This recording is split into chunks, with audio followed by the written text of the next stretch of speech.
This is Behind the Headlines, with behind-the-scenes analysis on issues affecting Pennsylvanians, sponsored by the Susquehanna Valley Center for Public Policy. Now, here's your host. Hi, from Philadelphia to Erie and from Scranton to Pittsburgh, it's Behind the Headlines. I'm Charlie Greenewalt, Senior Fellow of the Susquehanna Valley Center for Public Policy, and I'm joined this week by our chairman, by Susquehanna Valley Center's chairman, Mr. Ed Arnold, for a new edition of the Arnold Report. On this particular show, we rely on you, the viewer. If you would please send in your questions to Mr. Arnold, anything to do with personal finance or economics and national macroeconomics. That would be right up his alley, and they'll be featured on a future show.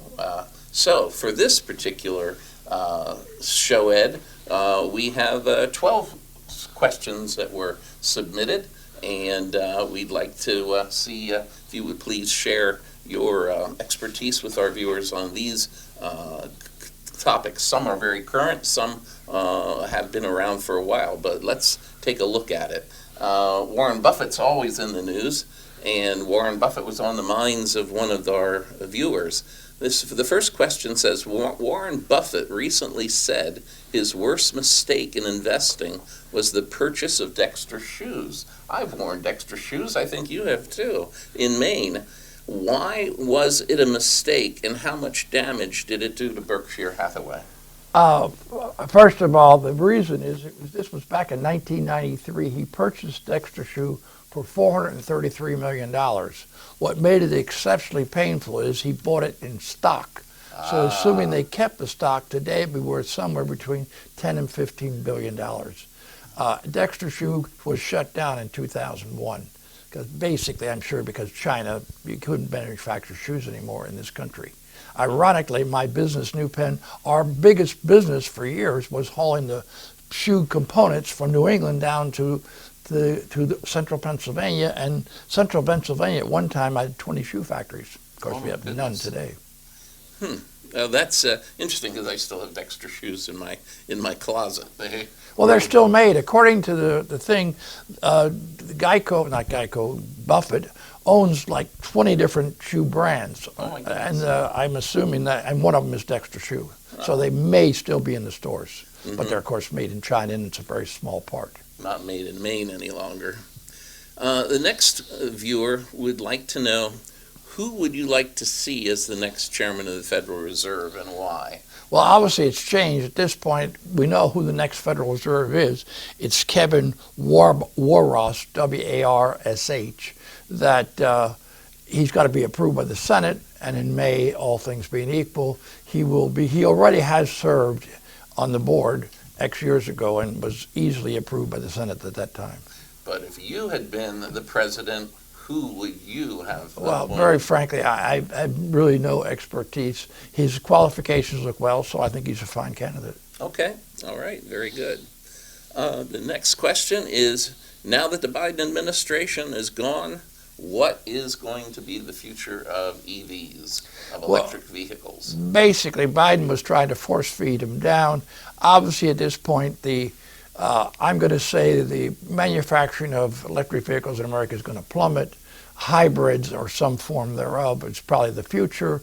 Basically, both Ford and GM, Ford has written off $17 billion, General Motors about $9 billion. They are drastically curtailing their manufacturing. Ford is no longer going to have their truck, it's going to be electric. And so basically the future of electric cars, at least in America, and I think in the world, because I think a lot of times China's production is not pure electric, it's a hybrid type electric. Okay. Is there really, the next question from a viewer, this is quite different. Takes us to, we're shifting gears here. We've never had this type of question before. Is there really room for 2 professional golf tours? How can I invest in professional golf? Well, number one, you cannot invest in professional golf. There are private companies. In the case of the new one, which is LIV, this is overwhelmingly, not overwhelmingly, totally owned by Saudi Arabia. And the other one is the PGA. It was the PGA. They have now working together. They were originally, you can, as a golfer, switch from one to the other. They make sure there are tournaments that aren't exactly at the same time. The biggest thing is it tends to be, there are 9 different countries and they're in their tours, whereas mostly PGA is America. So basically at this point, they seem to be both doing fine, and there's no reason they can't in the future. Well, this was a person who really enjoys golf and actually wanted to invest in it, looking for a way to do that. The next question, is the World Bank still lending to China? And if it is, why is it doing that? And what, if anything, can be done to end it? Number one, it's been reduced substantially. First of all, I don't know how many people realize, I didn't particularly do my research. The World Bank is part of our UN, and so is the IMF. It's also part of the UN. The International Monetary Fund. Yes, and of course, in both cases, you pay your dues based upon your GDP. America, therefore, is listed as a 17% contributor. So we are by the largest contributor to this particular operations. The World Bank does long-term investing theoretically, and IMF does short-term investing theoretically. Actually, right now, China at one time had as much as 40 billion from the World Bank. Today, it's down to about 12. The loaner right now of both of them is India. Just about India has 40 billion now. They've taken the place of China. And in the case of also in the IMF, the big loaner, of course, is Argentina, who has defaulted umpteen times. Now, they don't call it a default, they refinance. But anyway, and they're fluctuating up to as high as 57 billion, Argentina. At this point, let's say they're doing a lot better. Argentina is actually one of the success stories under their present administration. Whether they'll survive or not, I'm not sure. But Argentina actually has become a conservative country and doing very well.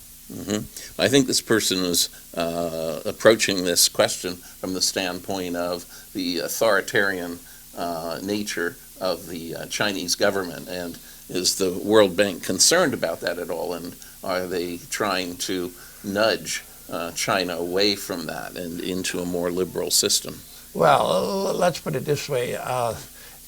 The United Nations has supported a lot of authoritarians since most of the countries today in Africa are, and obviously they're getting loaning them substantial amounts of money, the different countries.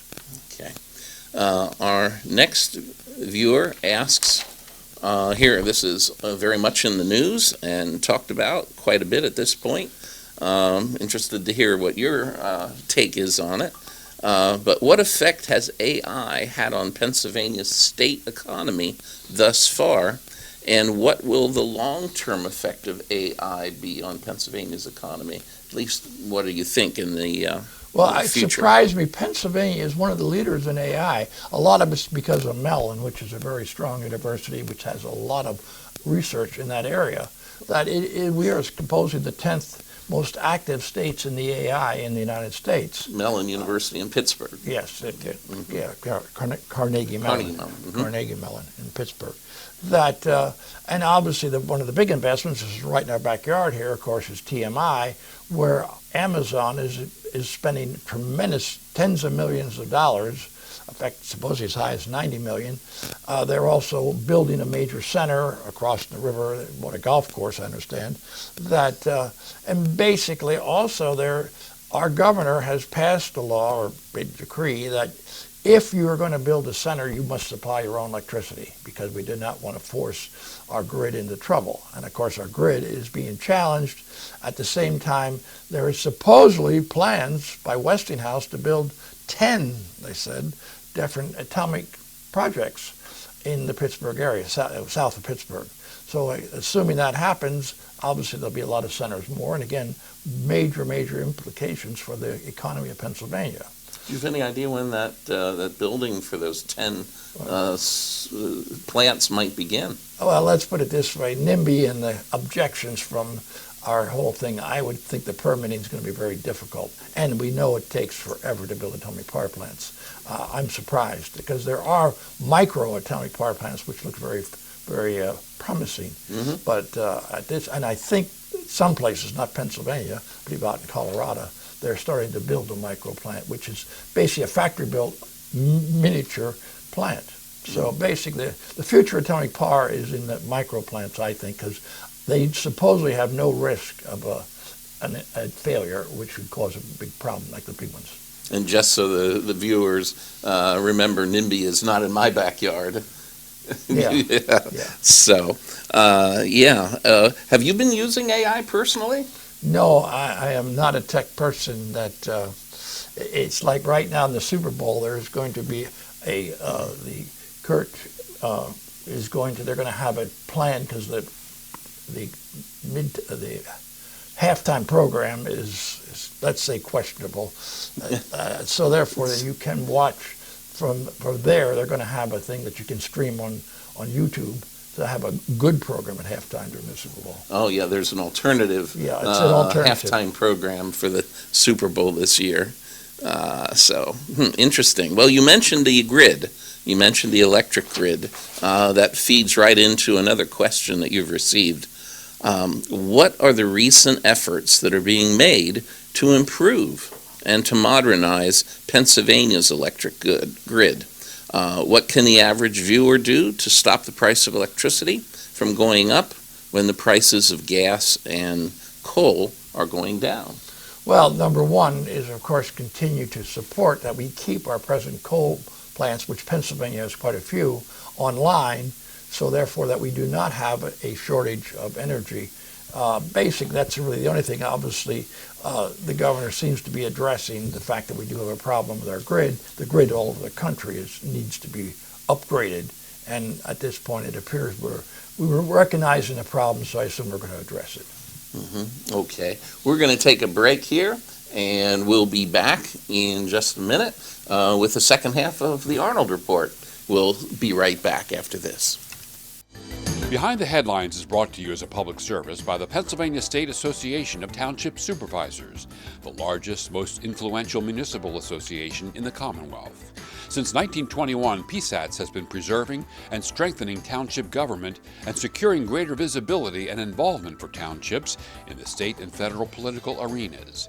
Covering 95% of Pennsylvania's land mass, townships represent 5.5 million residents, more than any other type of political subdivision in Pennsylvania.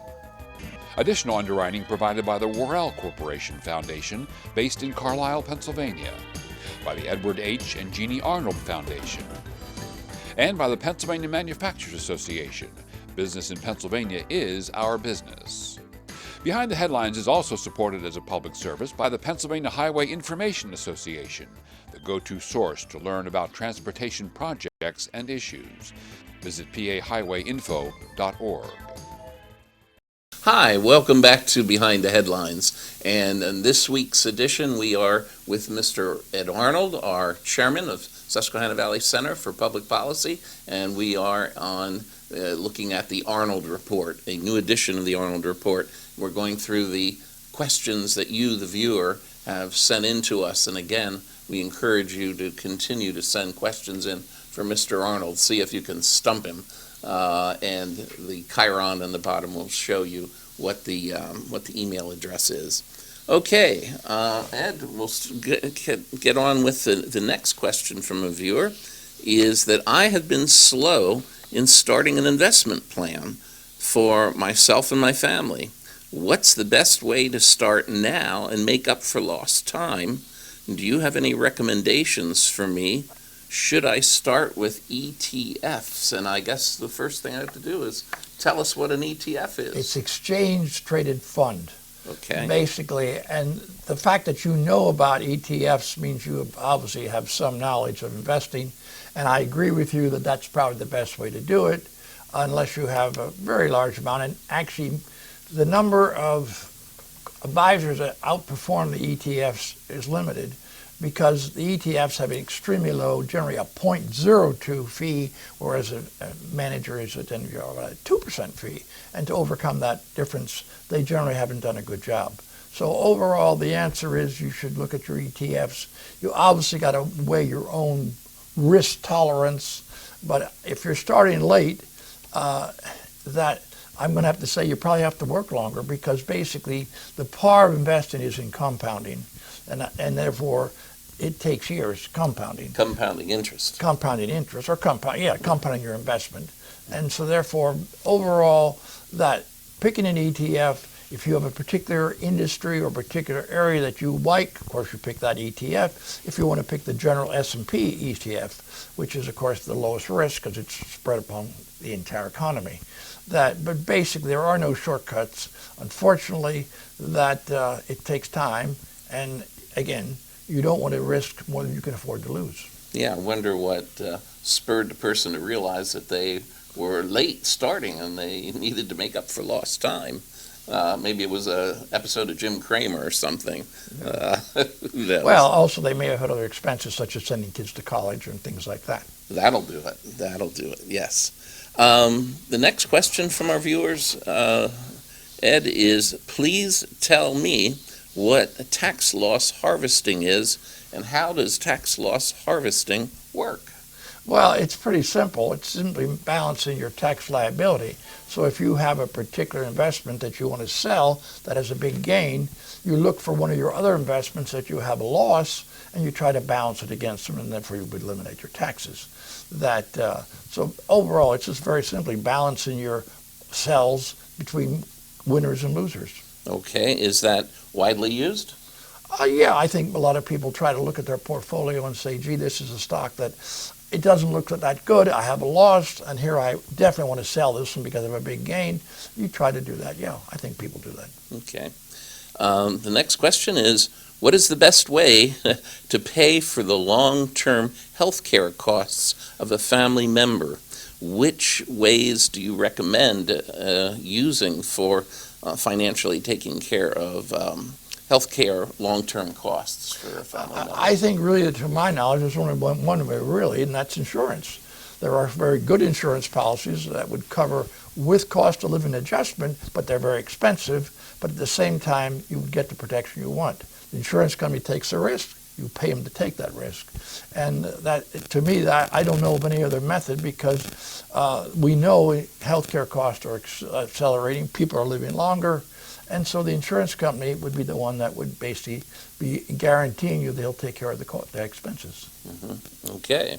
And it helps to have a multi-generational family where they care for one another too. Yeah. We've lost that in recent generations to some extent. Next question is, I recently saw a television commercial for a hydrogen car by Toyota. How long have they had hydrogen cars at Toyota, and what progress have American manufacturers made on hydrogen cars? It is amazing, because I remember, from when I was young, Chrysler already had a hydrogen car, and that's a long time ago, 60 years ago. And obviously they have not managed to condense it into the car size. There are some power plants maybe using hydrogen. Hydrogen, there is still a question because of the manufacturing of hydrogen. It's environmentally a challenge. But really, as far as a car, yes, Toyota is doing some work. The most work is being done in Korea. Korea does have both countries, Hyundai and Kia, both are doing hydrogen cars. Just to show you how irrelevant they are in America, last year only 500 hydrogen cars were sold in America. American manufacturers do not do it, and basically because of the infrastructure challenge, pretty much it would be, if it's going to be done, it would be in heavy trucks or just other fleets where they have a large terminal that could create hydrogen and therefore fuel its vehicles. So basically, as far as cars, I question whether there's a future. In heavy trucks, possibly. Mm-hmm. Okay. Were you tempted to buy that hydrogen car as a young man? Well, no, you couldn't. They were doing work. I see. And even today, I gather in California there's a handful, but again, charging stations are a real problem. Mm-hmm. They have a fairly decent range, but you've got to fuel. Now that's the other thing; they fuel fast. That's a positive. But and of course their tailpipe is water, so that's positive. Well, this last question that we have from the viewers for today's Arnold Report is a big one. particularly with all the developments in the news recently. This couldn't be better timed, I think, for us. And this question is, will the recent surge in the price of silver continue? And if so, how long will it persist? And how high will it go?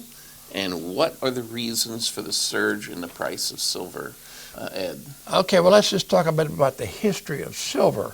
Number one, that there has been spikes in the past. It is commodities overall tend to be very volatile at times, and silver has been exceptionally volatile. If you go back, there's different crises. It generally is still looked upon as in a crisis, you want something more stable. Gold is number one, but silver is also there.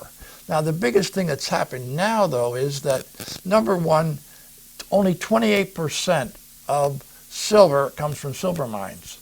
The rest comes from other mining, particularly copper and lead, where as a secondary product, maybe 5% of the mine might be developing silver. So really, even if you raise the prices, those mines are going to be their primary purpose is their primary metal, not silver. So silver, basically, the production actually in the last 5 years is down by around 4% a year average. Despite the fact Mexico, which is overwhelmingly the largest, they do have natural silver mines. There evidently is the plates have moved there, melted the metal, and so they're quite high grade. You're talking about the tectonic plates. Yeah, the tectonic plates, the yes. Earth which contain all these minerals. So, I mean, there are other pure silver mines, but very few. Most of them are in Mexico, and Mexico actually has increased their silver production substantially over the last several years. Unfortunately, the rest of the world has actually decreased, so that the overall production of, as I said, of silver, and even if you raise the price, it's just not that elastic because the mines are operating pretty much at full capacity, and it takes a long time to develop new mines. So overall, silver right now, it's interesting how our experts, J.P. Morgan says this is a bubble, and it's presently close to 100. It's going to drop to 50. Citicorp and several other experts say it's going to go to 150. So obviously there's a lot of different opinions because of the fact that 60% of silver is used industrially, and the next biggest area is close to 20% is jewelry. Well, those two things are not going to change. In the case of industrial, it's going to grow. The jewelry is sort of flat, and investment sort of flat. But overall, because of that, you're talking about a reduction in production, definitely an increase in demand because silver, there's no replacement in a lot of electronics. And so overall, that the demand is going to continue to climb. Right now, the really ugly number is in the last 5 years, it's been 160 units, and again, it's ounces, thousands of ounces, I believe, but it's 160. Shortage each year. Our inventory is only 410. So as you can see, if we continue at this rate, and you do need some inventory, you can't operate at zero. So overall, there's a lot of pressure on supply and demand. So it's simple economics are saying, I think, personally, the price of silver, not that it won't be volatile, as we know already. This year, it went up from basically close to 100 up to 120, or I believe it was close to that. And right now, it's back to around 96. So you can see it's fluctuated just in the last month substantially. Last year, it was up 135%. Silver has moved very aggressive, but so has gold. Now, silver has outperformed gold in the last year. I think gold's up maybe 100%. So because of the industrial applications? Well, not in the case of gold, silver is an industrial product, right. Mostly. Gold is an investment product. You get it as it's been a value item for the history. I mean, for that matter, silver was the Romans used a lot of silver in their coins. Well, I was going to ask you, we used to have silver certificates of currency. Do we have silver in Fort Knox? No, that's fine. To my knowledge, no. Fort Knox is strictly gold because, again, store value has always been looked upon as gold. First of all, the ratio of silver to gold in value is somewhere up to around 15 to 1. So obviously, silver is it would take a lot more silver. It's just clumsy. So people use gold. That the future of, again, industrial needs, and it's also a purifier. It's a very good filter for everything. What does it use to purify? Water. Oh, But like your sheets, you can Really? get sheets that have silver in them, and then they will kill all the bacteria. But that's not a big use. The biggest use is basically in your electronics, and that's going to continue to grow, and electric cars and all sorts of things in that area. So environmentally, it is a great conductor. well, in the last 2.5 minutes of the show, do you think that this will continue to have this surge in 2026?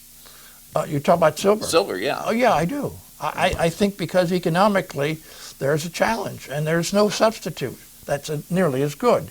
I mean, copper is a conductor, but also there's a surge probably going to be in copper. Again, copper production is somewhat limited, and the world's need, especially what we just talked about, the grid. The grid is wires. Wires are copper. And again, you got different levels of conductivity.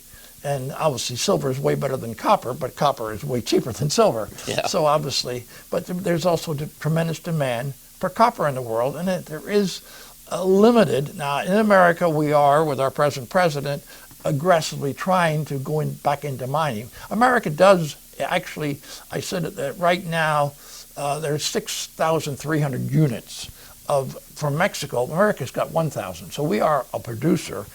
And we actually are slightly increasing. But again, we're not a giant producer. Okay.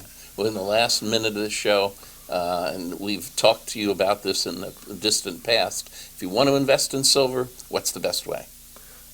Basically, back to an ETF, there are different silver mining companies that you could do, or there are ones that are actually that hold silver. There are different public entities. So that basically I think the ETF might be the simplest, and really frankly, silver mines at this point they've gone up substantially, but not as much as the price of silver. The cost of mining has it's going up, but very modestly, so the margins are extremely strong. And what about the bags of loose silver? Well, again, I personally have bought dimes. Dimes and quarters, I think it's 1967. They were very high, at 90-some% silver. So there are what they call junk silver that you could buy also, which therefore, again, in the future, you could buy a loaf of bread, maybe 10 loaves of bread, for one dime, because it's a silver dime. But you'd have to get your junk silver, and after that date, the coins are no longer made of silver. Okay. Well, we want to thank you very much for being with us, answering the viewers' questions. And you, as a viewer, please send your questions in. Continue to send them in to Mr. Arnold for the Arnold Report, and we will put them before him in the near future, and you can he'll share his expertise with you. Well, we'll be with you again next week on Behind the Headlines. Tune in then. We'll see you.